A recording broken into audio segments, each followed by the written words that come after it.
मोदी जिंदाबाद जिंदाबाद जिंदाबाद, नरेंद्र मोदी जिंदाबाद जिंदाबाद जिंदाबाद, भारतीय जनता पार्टी जिंदाबाद जिंदाबाद जिंदाबाद, इंडिया गठबंधन जिंदाबाद जिंदाबाद जिंदाबाद, इंडिया गठबंधन जिंदाबाद जिंदाबाद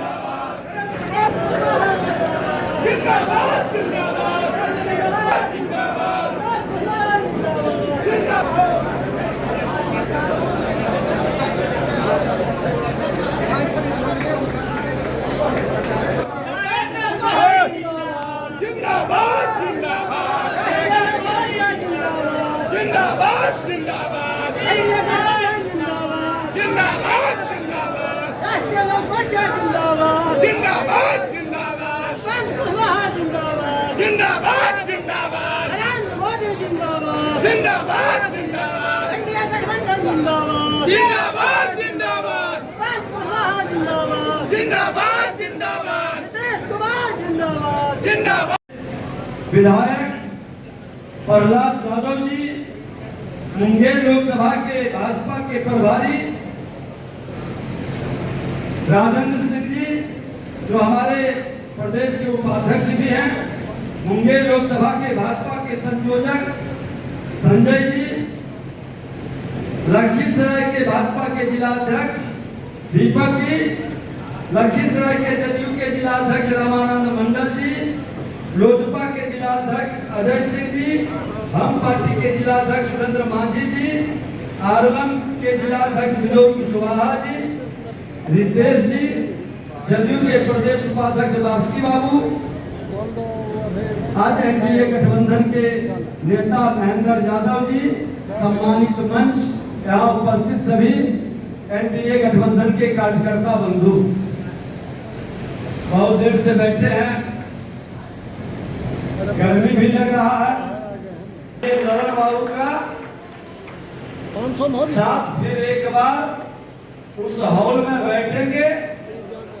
सरकार गठन के बाद लखीसराय के अंदर कला संस्कृति विभाग के माध्यम से जो हम लोग कला सांस्कृतिक मंच तो एक बड़ा प्लेटफॉर्म दिया है, और वो हॉल बेगूसराय के दिनकर भवन से बड़ा होगा, 750 की कैपेसिटी, पूरी तरह से आधुनिक रूप से रहेगा।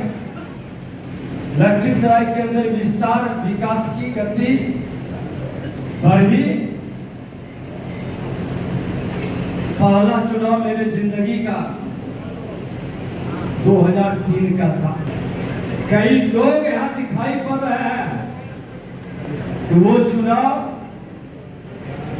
विधान पार्षद का था,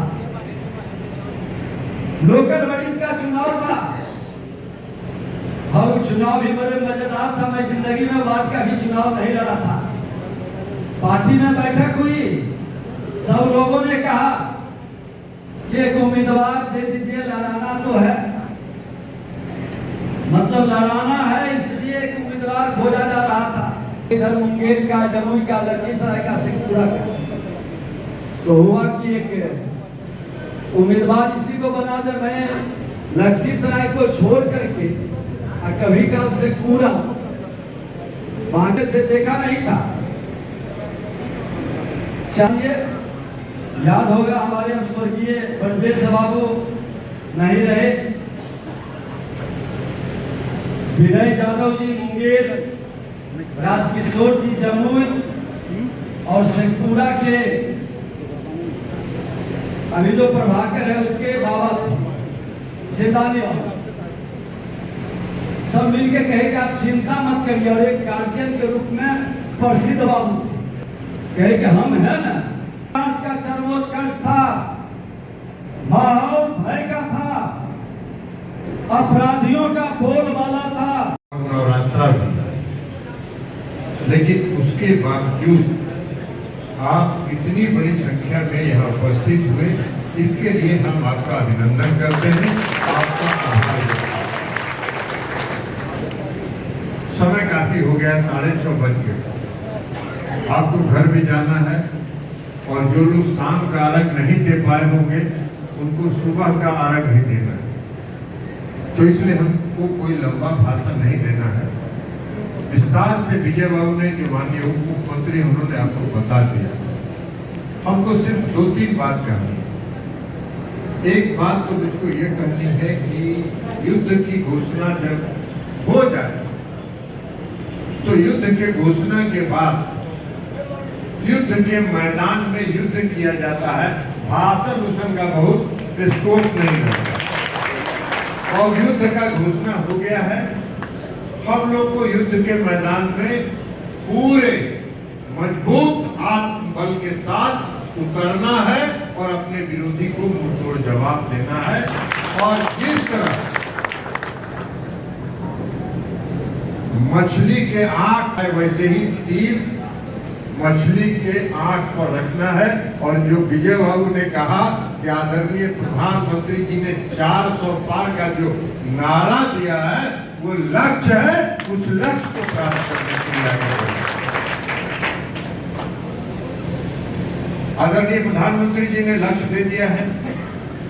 आदरणीय प्रधानमंत्री जी का जो मूल मंत्र है, उसको विजय सिन्हा जी ने बताया, सबका साथ, सबका विकास, सबका विश्वास। विजय सिन्हा जी ने उसमें जोड़ा सबका प्रयास।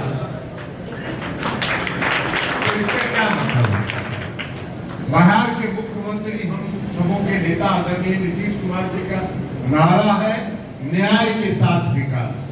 न्याय के साथ विकास का मतलब है कि समाज के हर तबके के साथ न्याय और उसके साथ साथ प्रदेश का विकास करना। तो आदरणीय प्रधानमंत्री जी का नारा है, मूल मंत्र है, वही नारा और मूल मंत्र हम सबों के नेता, बिहार के मुख्यमंत्री माननीय नीतीश कुमार जी का।